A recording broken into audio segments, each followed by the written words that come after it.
Hi, welcome to another video. Here are my finds for today, Saturday, May 20th, 2017. So on my way to work overtime today, I did stop at a couple of yard sales. The first one did not have any records out.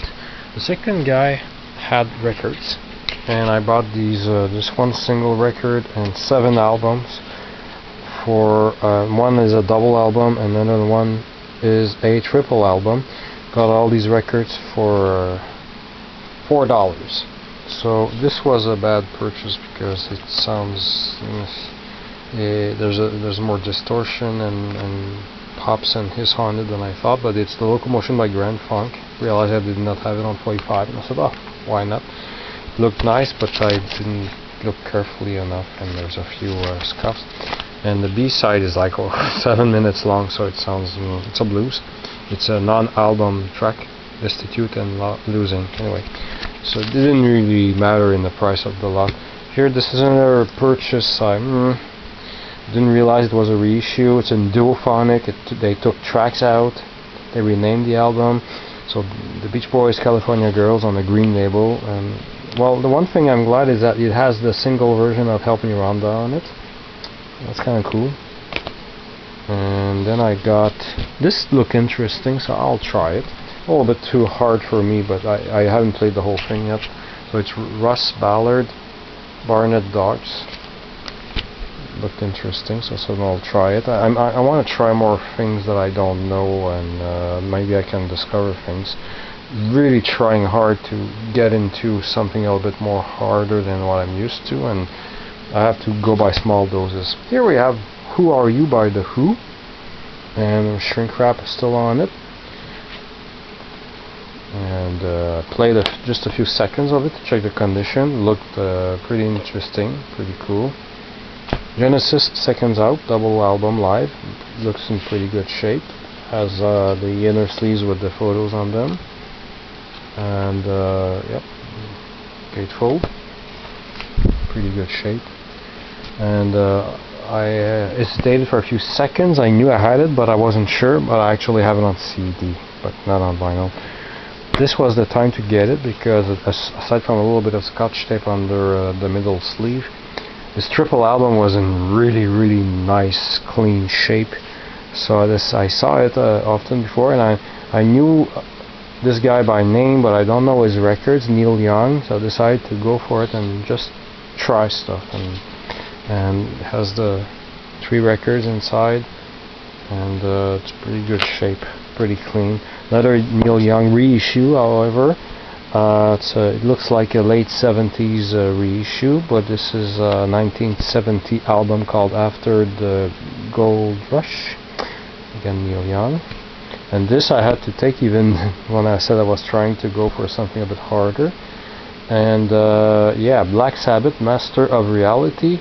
I picked it up despite the fact that, well, I didn't know when I picked it up that it was supposed to come with a poster, but there's just a blank paper in your sleeve inside. But I've never seen this record in such clean shape. I saw it before, but with a lot of wear. This is the original thick vinyl edition. Warner Brothers green label. Doesn't have any scratches. There's a little bit of groove wear. You can tell it wasn't played on a high-end turntable back then. On the side 2, Solitude has it has a little bit of groove wear, but not too much to the point that it's not that it would make it a bad purchase. I still consider this album purchase to be pretty interesting. Really nice thick vinyl. You can see there's no scratches at all. There we go. So I got all of these for $4. So even though I'm not a heavy metal or hard rock, whatever you call this, stoner rock, I looked it up, did my homework. It does have the embossed title on it, so that's probably a Canadian first released for Canada. And then I went to work because I was on my way to work. I did not even get up earlier than usual to do a few yard sales before. I wasn't inspired last night. I was really tired. But this morning I was a little bit more inspired, but it was too late to get up earlier. and yeah, I just stopped a couple of sales, and I had time to buy these, and then on my way back again, at the time I finished, wasn't worth going around because to see leftovers, it's depressing. But I did stop because the guy said he had more records, but they were in the basement. So I took a chance, and he got the records out. It was a small stack, and I only picked one. He said, "Oh, these are more special for me. Those are $1 each." So I did pick one album for $1, the Steve Miller Band, Book of Dreams. I played it over supper. It's really good. I love it. I love Babes in the Wood the most. It's really easy listening for me. It's really mellow and very 70s-ish. When I listen to Steve Miller, it puts me in the 70s mood that I remember from my childhood. Even though I didn't listen to this kind of music, I heard it probably in the background here and there, and I don't know. But it sounds very mellow and sunshiny, and it's not depressing and dark like the 80s sounding music and so on. I really am a fan of the 70s. And the funny thing is that my mom bought for me when we went back to school, I don't know which year, a bunch of duotangs, and one of them had Andy Gibb on the cover, and this was on the other cover of the duotang, and or portfolio, whatever you call it, one of those long things with to put paper inside. Anyway, so 40 years later, more or less, I finally get the record, and I liked it.